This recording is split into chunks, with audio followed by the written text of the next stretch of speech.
Azad Samaj party क्या तैयारी है कुंभ मेले के लिए, क्योंकि सरकार भी लगातार हमलावर है अन्य पार्टियों पर। जिस काम को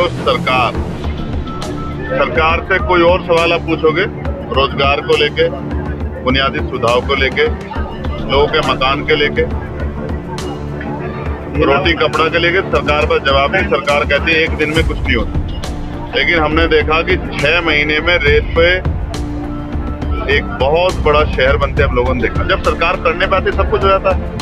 तो जिस विचारधारा की सरकार अपना काम कर रही है, जब सरकार इतना अच्छा काम कर रही है, हम उसमें क्या कहें। किसी को पाप धोने हैं, किसी ने पाप किया वो चला जाए, कोई बताता जो पाप करता है। आपने कोई भी पाप किया तो आप बता दो किसी को कि आपने पाप किए।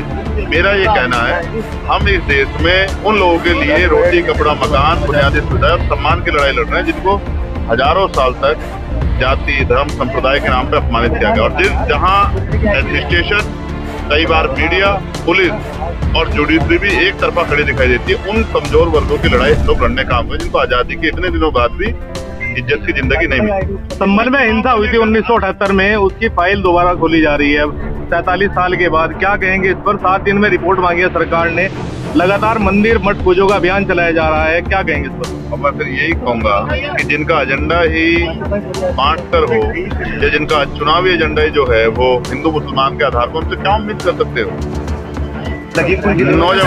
नौजवान रोजगार के लिए कहेगा तो लाठी लगेगी। 1 करोड़ 80 लाख रुपए की बड़ी डकैती दिन दहाड़े। यही मुजफ्फरनगर में मैं गया था, पीट के मार दिया सनी को।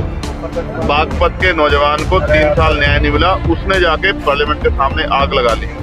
और अभी मौर्य जी को पुलिस ने पीट के मार दिया। क्या सुनना चाहते हो मुझसे? उत्तर प्रदेश में तो जंगल राज है, उस पर क्या सुनना चाहते हो मुझसे कि मैं मुख्यमंत्री जो तानाशाही रवैये के अब जो मन में आ रहा कर रहे हैं उस पर पीट सकता हूँ उनकी? या सच बताऊं दिल्ली कि उत्तर प्रदेश में मेरे जैसा आदमी जिसने गोली खाई है, क्या कह सकते हैं किसकी जान कब कहाँ चली जाए। सदन में बात रखना चाहते हैं आपको जो है पूरा समय नहीं मिल पाता, उसका कारण क्या है सर? आप मुजलूम की आवाज है सर, आप पूछ के बताओ। मैं तो अपनी कोशिश करता हूँ कि मौका मिल जाए। दिल्ली चुनाव में आजाद समाज पार्टी का क्या स्टैंड है? मजबूती से लड़ रही है। दिल्ली की स्टेट की टीम ने जो तय किया है, कितनी सीटों पर लड़ा जाएगा? मैं अभी आज नहीं कह सकता, लेकिन मैं ये बता रहा हूँ कि लड़ रही है, क्योंकि कल मेरी बात हुई थी। हम मिल्कीपुर भी लड़ रहे हैं और हम लोग दिल्ली का चुनाव भी लड़ रहे हैं। 2027 के लिए क्या स्टैंड है? आजम खान से नजदीकियां कहीं ना कहीं मुश्किलें बढ़ा रही हैं और लोगों की। किसी को परेशानी है क्या? ऐसा नहीं होना चाहिए। अगर अच्छे लोग मिलकर लड़ेंगे तो इससे फायदा होगा। और ये एक ऐसा समीकरण है कमजोरों का, ये जुड़ेंगे तभी भाजपा को रोका जाए, इसके अलावा कोई रास्ता नहीं है। लगभग कितने सीटों पर चुनाव लड़ेगा आजाद समाज पार्टी? मिल्कीपुर में